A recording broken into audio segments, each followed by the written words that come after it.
So once I have a higher time frame bias, then I will drop down to a lower time frame or a middle time frame looking for a swing formation. So generally what I do is I look for a bias on the daily, and then I will look for an hourly or a 30-minute swing formation. So here are some various swing formations that I will look for. You can see a mix of candle 2 closures and then a candle 3 closure. These are the main ones that I will look for and how I will use equilibrium with them. Now, the most important thing with swing formations is I need to have them out of a point of interest. So once I have my bias, if I have a bullish bias, I will be looking for a bullish swing. If I have a bearish bias, I will be looking for a bearish swing. And I will want to identify a point of interest. So for example, if I have a daily bias, down here on the hourly or the 30-minute, I'd be looking for a point of interest. And then looking at this fair value gap as a point of interest, we have an ideal candle 2 closure, so I can anticipate candle 3 to expand higher. Now, another point of interest I can use is a swing low or a swing high. So if I am bullish, I want to look for a swing low to be taken out. If I am bearish, I want to look for a swing high to be taken out.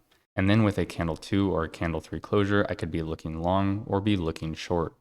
Now, once again, only if I do not have a fair value gap or a low to be taken out, right? Because I have a protected low here, I'm not anticipating this low to be ran out if we are bullish, then I can use the opposing candles or the change in the state of delivery. With this candle closure here, then I can anticipate a continuation higher. So here we are in trading view, and if you notice, if I'm looking for a short setup or I have a bearish bias on the hourly chart, I want to be looking for a point of interest. So do I have that? Here we sweep out this high, we have that candle 2 closure, and it's also an ideal closure as it is closing below those opposing candles, right? So now I'm validating this high and expecting it to trade away. Now, where else would I want to look for swing points now?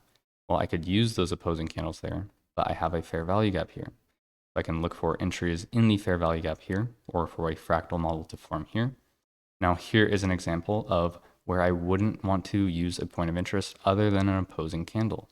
Because if you notice, if this high is going to remain, which I'd want to because it reaches into a point of interest, it is closed through. If this trend is going to continue lower, then this high is likely to remain intact. So with the lack of a fair value gap or a high to be ran out, then I can use this opposing candle, and I'd want to see 0.5 of it be respected. And then do we have a candle closure? We do. So something like that, you can see here we sweep out a high, here we reach into a fair value gap, and then only lacking those points of interest will I use an opposing candle. Now here's an example of when I want to be looking for an external high or an external low. So if you notice, we do have this swing that forms right here, a candle 2 closure, and it has swept out a low. But why does this not make sense? Well, it doesn't make sense because this low is just shy of the low to the left of it, right? So it doesn't make sense to be taking this. I want to wait for those external low to be taken. Then I can look to trade it away, right?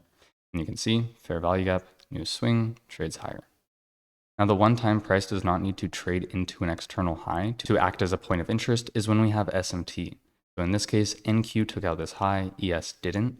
So I can still consider this a valid point of interest with the context. So then looking for a candle closure, do we have a candle 2 closure? No, because we close outside this previous bar. Do we have a candle 3 closure? Yes, because we close below the body of candle 2. And it's also an ideal formation, right? And then once again, we have that fair value gap trading away. And same thing here, we're expecting this high to remain. There is no point of interest in here, so I can use this opposing candle here, right there.